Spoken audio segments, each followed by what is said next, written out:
Is it paranoia or betrayal? Her instincts scream, but will she listen? The price of truth might be her sanity. Welcome to Whispered Truth, where touching stories come alive. Let's jump into today's story. The Tuesday morning light, pale and watery, did little to alleviate the weight Sarah felt. It seeped through the blinds of her meticulously curated suburban kitchen, reflecting off the stainless steel appliances that David had insisted on having. She watched, numb, as her reflection stared back from the toaster, a ghost in the chrome.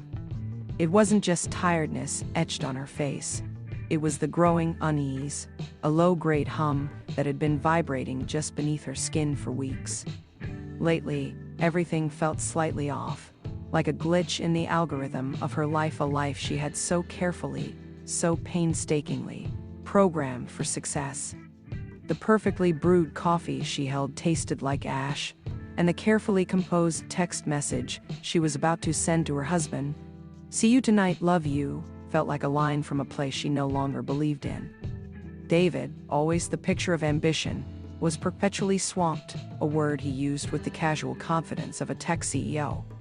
Sarah, who managed a marketing team for a boutique publishing house, understood swamped, but there was a different energy in his absence now, a tautness that hadn't been there before. She couldn't quite name it.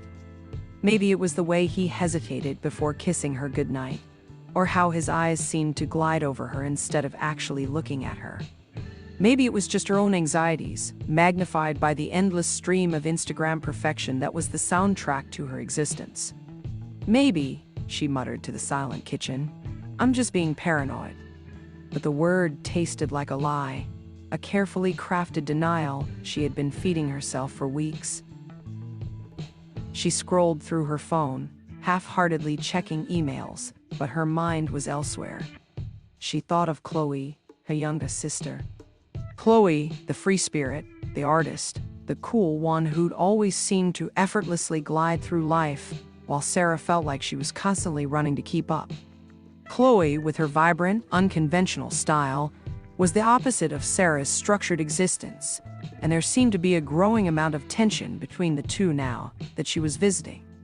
They had drifted over the years, their lives diverging onto different paths. But when Chloe suddenly reappeared after an absence of almost 4 years and said she needed a place to crash, Sarah had welcomed her, partly out of family duty, partly out of a longing for connection with a part of her past. She couldn't help but notice how much time David and Chloe were now spending together, laughing or playing games when she was not there, that is. Chloe's sudden presence was another odd glitch in the algorithm of her carefully built existence. Sarah was no idiot. She saw her sister's eyes linger on David, noticed David always had a smile at the ready when she was around. She was certain the connection wasn't just sister-in-law, and that is what chilled her. Her older sister Lisa, ever the pragmatist, always had a saying, "If it smells like a rat, it probably is." Lisa had always been the voice of reason, even when Sarah desperately tried to ignore it. She should call Lisa, she thought. That practical voice might be exactly what she needed right now. She moved to her desk, the smooth surface cool beneath her hands, and stared blankly at the screen. A new marketing campaign for a local cookbook author was staring back at her, but the vibrant photos of fresh herbs and perfectly browned pastries held no interest. Her mind was a loop of unanswered questions and unsettling feelings. She thought back to the weekend. She remembered them all laughing over board games, her sister's hand briefly touching David's as they reached for the same piece, and the way he had looked at her not with the usual brother-in-law look. Why had she not noticed this sooner? Was this all in her head? She had also noticed the constant messaging, the way Chloe's phone was now a constant presence in the living room, and how he would glance towards it, checking the screen. It wasn't just paranoia, she now knew it. Her instincts were screaming. Later that day, after a particularly draining conference call, Sarah found herself staring at a photo on her desk, a picture from their trip to Napa 2 years ago. David's arm was around her, a wide, genuine smile on his face. Her own smile felt brittle now. like it was made of glass and could shatter at any moment. She traced the outline of his face with her finger, trying to remember the man in the photo, the man she had loved and believed in. She had met David at a coding workshop, his quiet brilliance a stark contrast to her own boisterous energy. He had a way of making her feel seen, of understanding the chaos beneath her carefully curated exterior. They had built a life together, brick by brick, a life she had thought was strong enough to withstand anything. But now, looking at this old photo, she wondered if she had been building a life with a ghost, a man she had imagined, instead of the man he actually was. Her thoughts were interrupted by a text from Chloe. "Dinner tonight, I feel like eating out." Sarah's heart sank at the timing. Her stomach did a sickening turn. She had no desire to see either of them, but she had to play the part, she decided. The restaurant was her choice, a new, trendy spot in the city with exposed brick and industrial lighting. She had picked it out of spite, wanting to prove that her taste, her life, was more sophisticated, more refined than anything they could have. As she watched Chloe across the table, picking at her salad with an affected nonchalance, Sarah noticed that Chloe had borrowed one of her own favorite necklaces. She felt the surge of anger, a red-hot flush that spread through her cheeks. She forced herself to take a deep breath, to maintain the composed facade she had spent years perfecting. David arrived late as usual, his excuse another meeting that ran over. He kissed Chloe's cheek, then gave Sarah a peck on the side of the head as a greeting, a kiss that was more of a formality than an expression of affection. The small interactions were enough to confirm to Sarah something sinister was happening behind her back. Sarah watched the subtle exchange between them, the quick glances, the knowing smiles, and a horrible nausea gripped her. It was like watching a bad movie, a soap opera playing out in her own life. But it wasn't just a bad movie. This was her reality. She needed to know. She needed to know for sure. Her mind was racing, formulating a plan, and a dangerous calmness began to settle over her. She was not going to sit back and watch this unfold, she decided. She was going to expose them, she decided. She would fight. That night, after David and Chloe had gone to bed, she sat up in her study staring at the ceiling. The house was quiet, but her mind was not. She began her plan to find out the truth. She would start with dinner. She would give him tickets to the most fancy restaurant. Then she would be there too, recording it all. She would get them. She would get her truth, and she would get her revenge. She knew what she had to do, and there was a sense of purpose in her actions. A fire had been lit under her, a fire of rage and determination. Sarah could not wait to watch their faces crumble. The invitation arrived on Saturday, a sleek black envelope with the name of the city's most exclusive restaurant embossed in silver. David, predictably, was thrilled. Sarah had spun the story of a corporate client gifting her the tickets, a plausible lie she had crafted with the cool precision of a seasoned strategist. "Wow, babe, this place is impossible to get into," he'd said, his eyes already sparkling with the anticipation of fine wine and even finer food. Chloe had been surprisingly quiet, offering only a small, tight-lipped smile.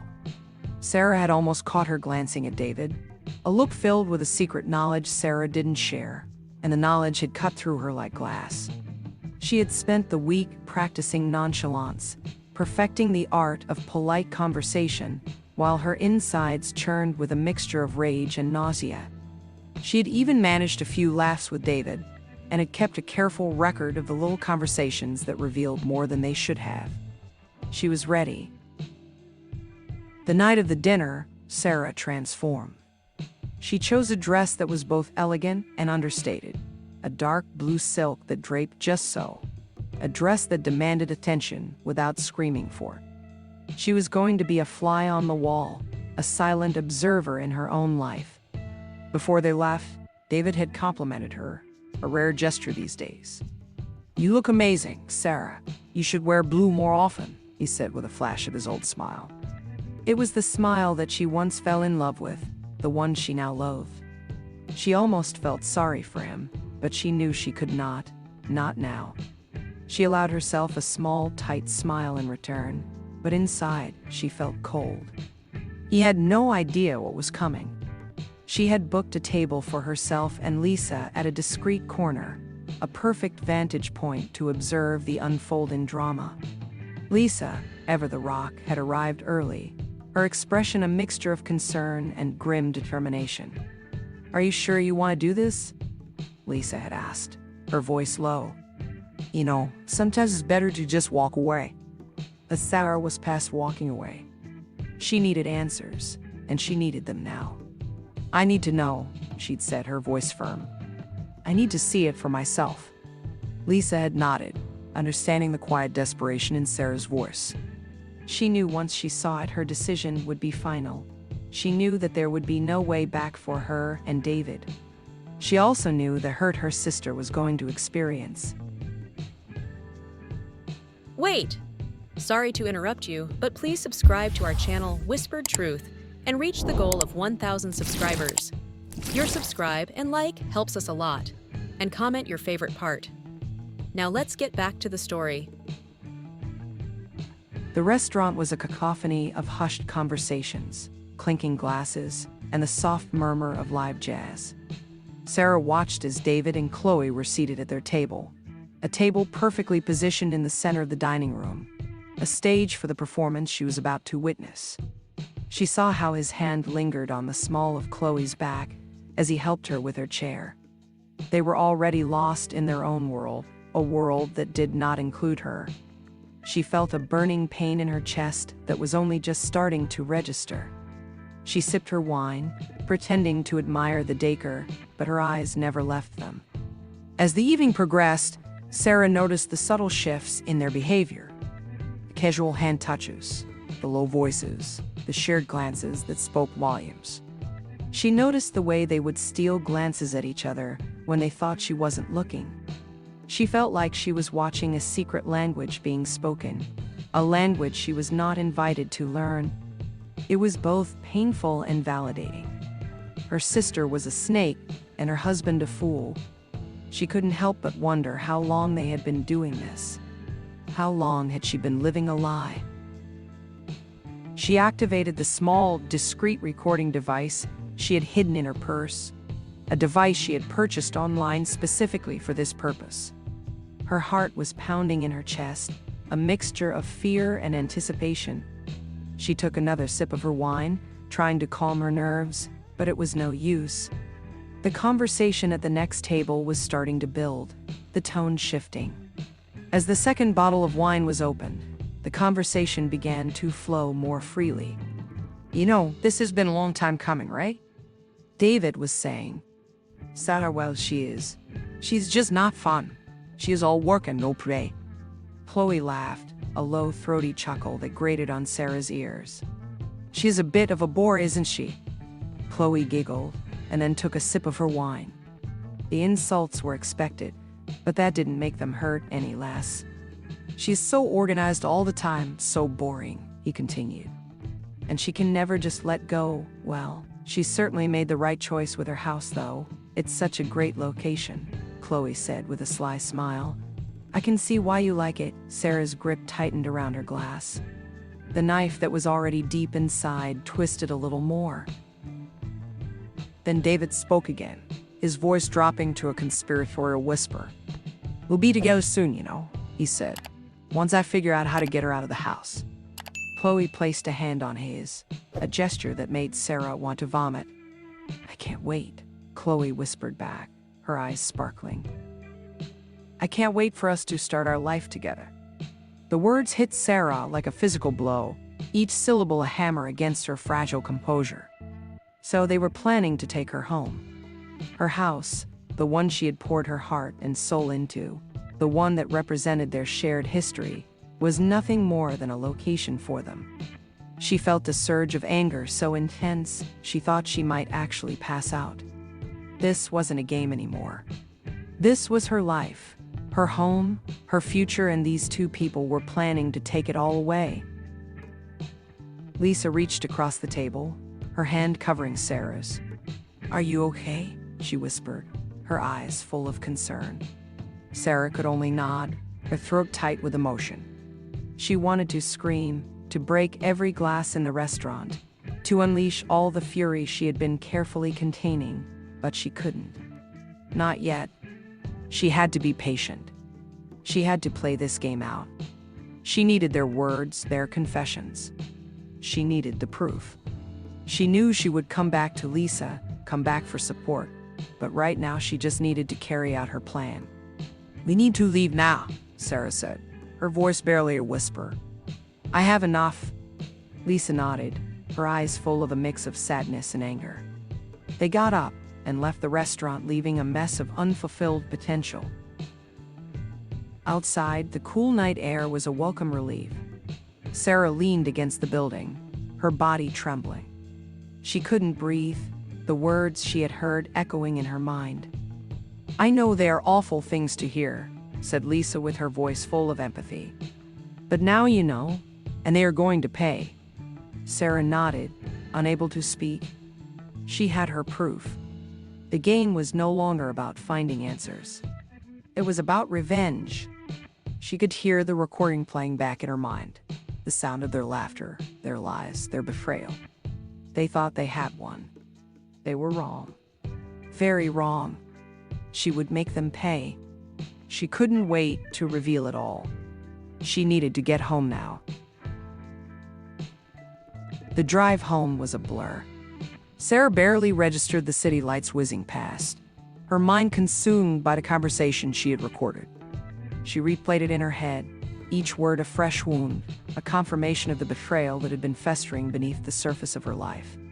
Lisa sat beside her, silent and supportive, her presence a grounding force in the chaos. Sarah had briefly cried in the car, a guttural sob that was more animal than human. But they had only lasted a few minutes. She knew that she couldn't fall apart, not now. She had to keep it together. She needed to be strong. She had to be smart. She needed to make sure they felt what she felt. Back at the house, the familiar setting felt alien. The furniture, the carefully placed artwork, even the scent of lavender from the diffuser, all felt tainted, contaminated by the secret that had been living within these walls. David and Chloe were already home, presumably asleep, oblivious to the storm that was brewing. Sarah could feel them in the house, feel their presence, feel their betrayal. She wanted to throw everything in the house on the floor and smash it all. She sat at her desk, her fingers hovering over the laptop. Lisa watched on, allowing her time. She had a mission now. She uploaded the recording, the digital evidence of their deceit, and listened to it again, each word a confirmation, each laugh a stab. There was a coldness within her now, a calculating precision that surprised even herself. She was no longer the woman she had been before the dinner, before the recording, before the knowledge that her life was a sham. She was a strategist, a tactician, ready to dismantle the carefully constructed facade of their relationship, and not just her relationship with David, but her relationship with her sister too. She spent the rest of the night crafting emails, drafting documents, preparing her arsenal of destruction. She pulled together everything she had, the phone logs, the little secrets she had heard, and the conversations she had noticed. Lisa stayed with her, a silent witness to the methodical dismantling of Sarah's life. They worked together until the early hours, going through every document, every detail, every possible consequence. Lisa's experience with law and business was finally coming into play. She would make them pay not just morally, but legally. It was the small victories she needed. The first thing, of course, was the divorce. She would not give him anything. He would leave with nothing. She had to make this as difficult for him as possible. She would never let anyone ever use her again. The next morning, Sarah woke up with a sense of purpose, a chilling calmness that had replaced the panic of the previous day. She got dressed and made a fresh coffee, all with a robotic precision, her movements betraying none of her inner turmoil. David emerged from their bedroom, his face puffy with sleep, a picture of oblivious contentment. Chloe was nowhere to be seen. He walked into the kitchen and went to kiss Sarah on the cheek. She flinched. "Morning bait," he said cheerfully. She stared at him and didn't reply. She watched as he made his coffee and got ready for the day. He didn't seem to notice anything different, anything wrong. It was as if nothing had happened. He was still playing his part. He was such a bad actor, Sarah decided. As David was leaving for work, she stopped him at the door. "We need to talk," she said, her voice devoid of emotion, her eyes like chips of ice. He turned around, a flicker of confusion in his eyes. "What's up?" he asked, his tone casual.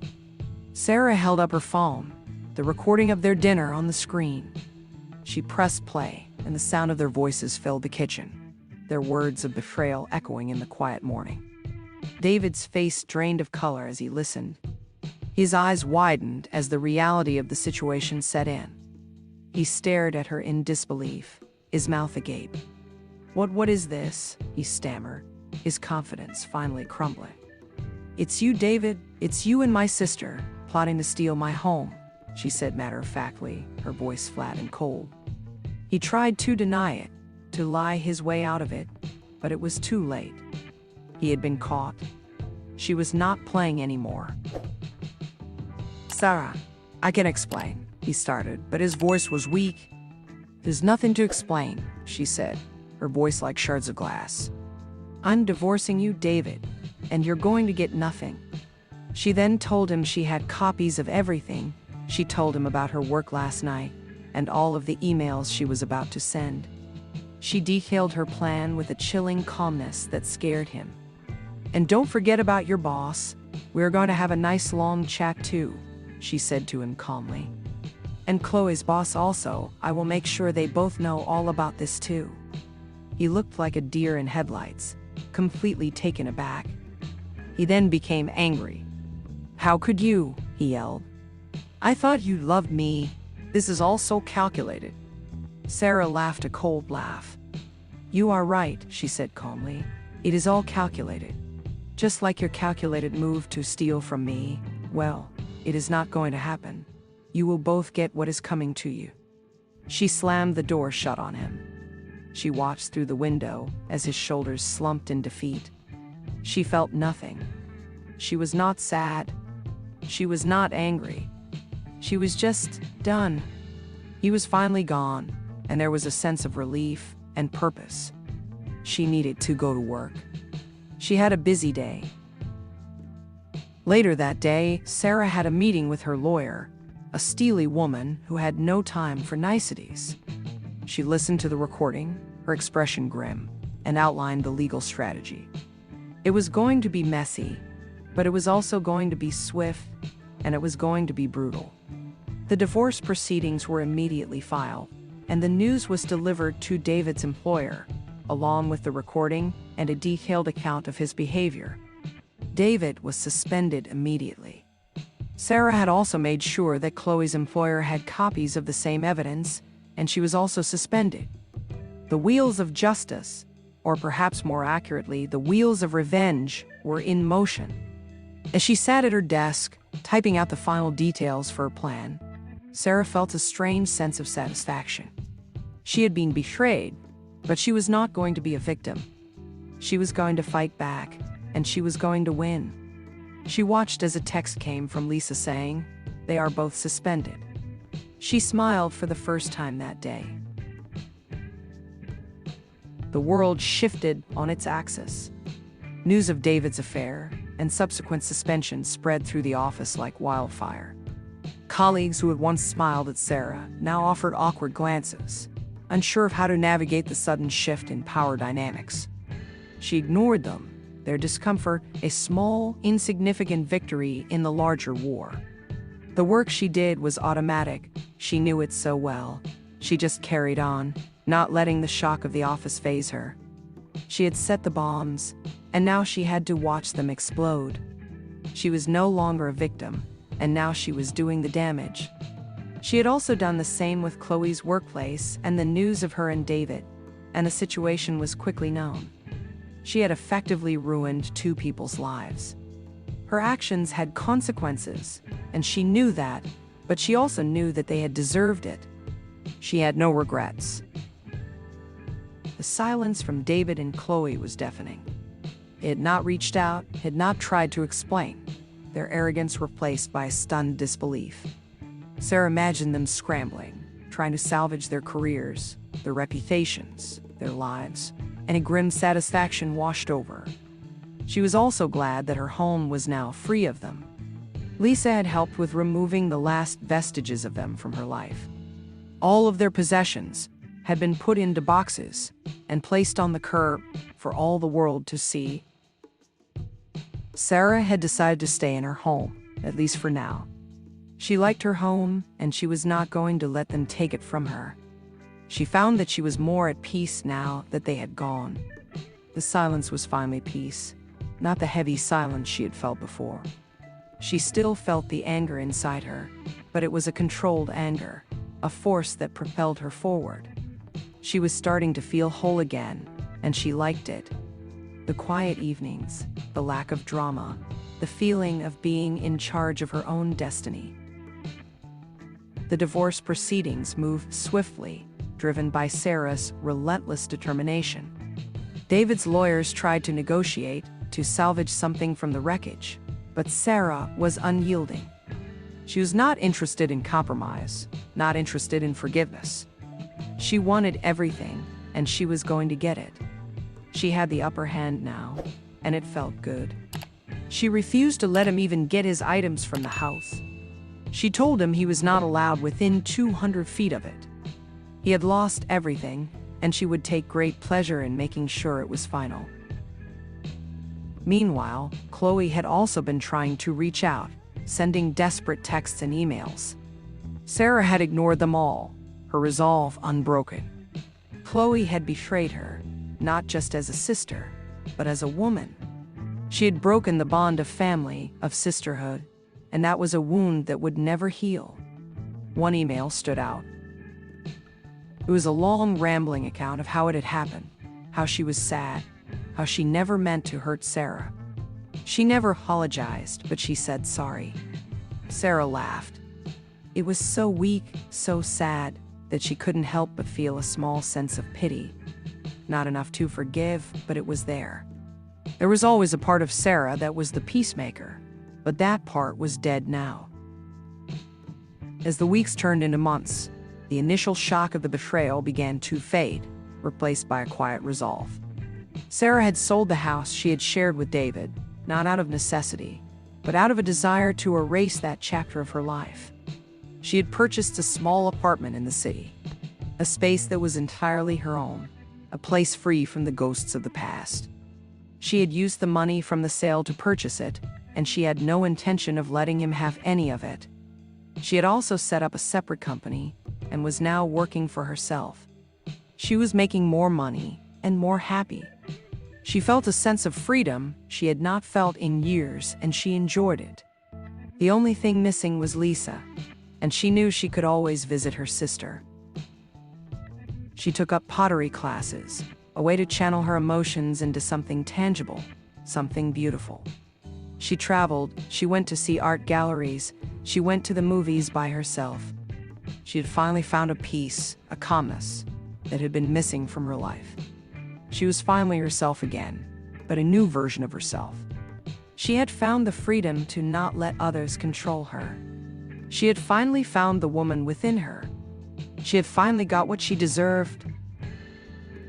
One evening, she sat on her balcony, watching the city lights twinkle like distant stars. She sipped a glass of wine, a smile playing on her lips. She had won, she had survived, she had rebuilt her life, and she had done it all on her own terms.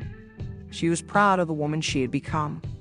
She had been betrayed, she had been hurt, but she had also emerged stronger, more resilient, and more determined than ever before. She had also learnt the truth about the world. People were not always what they seem. People would hurt you and would never think twice. There were lessons to be learned everywhere. She had learned hers the hard way, but she was thankful for them. She was not going to get pushed around anymore. She was going to be in control. The only thing she did wonder was what had happened to David and Chloe. Had they got new jobs? Had they moved away? Had they found happiness? She didn't really care. She had her peace, and she was not going to let anyone disturb it. She knew she had to leave the past in the past, and that is what she did. Years passed. The sharp edges of the betrayal softened, replaced by a dull ache, a reminder of a past that had shaped her but no longer defined her. Sarah had built a life she was proud of, a life filled with purpose, creativity, and a profound sense of self-reliance. Her small pottery business had flourished, her unique designs finding a niche in the art world, and she found that her small apartment filled with her own work felt like her own piece of heaven. She was no longer the anxious woman who sought validation in her marriage, in her home, in her work. She was confident, independent, and finally at peace. She had even started dating again, finding new people who liked her for who she was, not the idea of who she should be. She was finally free from the chains of her old life.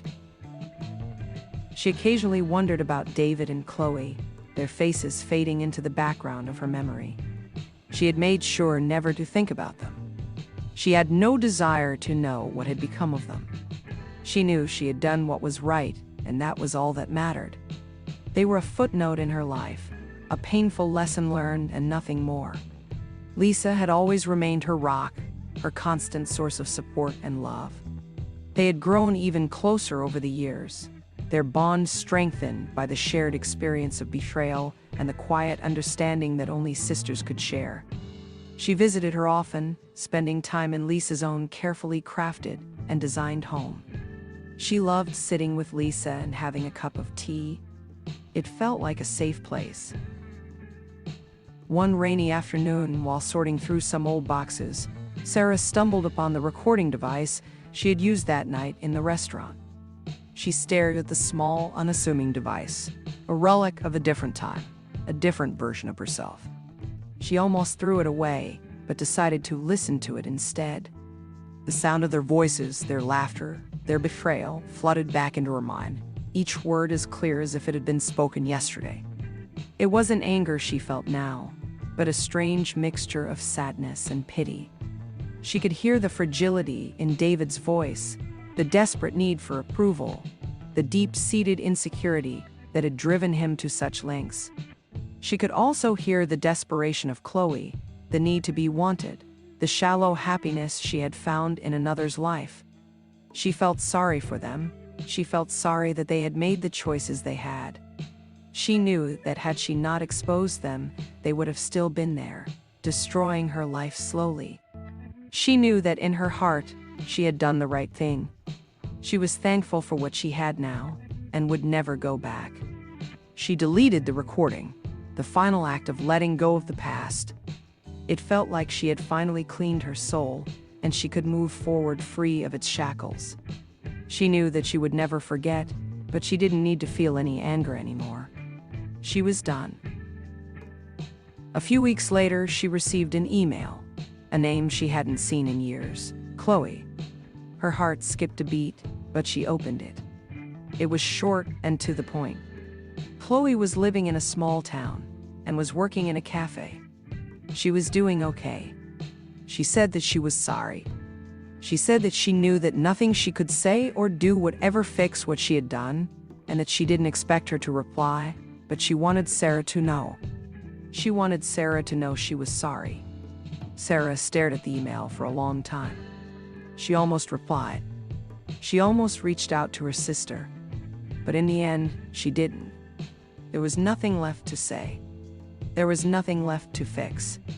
The bond had been broken beyond repair. She deleted the email. It was a closure of a different kind. It was her choice, and she was at peace with it. Later that same week, Sarah was at a local gallery showing her pottery when she noticed a man standing in the corner, watching her. It took her a moment to recognize him, his face weathered and drawn, his eyes filled with a quiet sadness. It was David. He had lost weight, and his clothes were not as well-fitting as they used to be. He looked like a shell of his former self. He looked tired. He stood awkwardly by the wall, trying to not draw attention to himself, but Sarah had seen him. She had heard his name often since then, whispers from their old mutual friends. She knew he had lost his job, he had struggled to find employment, and that he had been forced to take a job at the local hardware store, far away from his dreams. She debated whether to approach him, but decided not to. He hadn't tried to speak to her, so she would not speak to him either. She pretended she didn't see him. She carried on, laughing with her friends and sharing her work with a local gallery owner. She could feel his eyes on her, feel his sadness. She could hear the unspoken words in his mind. She knew he was sorry, but it was too late. He had made his choice, and she had made hers. They were now two separate people living two different lives. He stood there for a few more moments, then slowly walked away, disappearing into the crowds of the gallery. Sarah knew she would probably never see him again, and that was okay. Sarah smiled, a genuine, heartfelt smile that reached her eyes. She had chosen her path, a path of self-discovery, independence, and quiet strength. She had faced her demons, she had learned from her mistakes, and she had emerged a stronger, wiser woman. She had also chosen forgiveness, not for them, but for herself.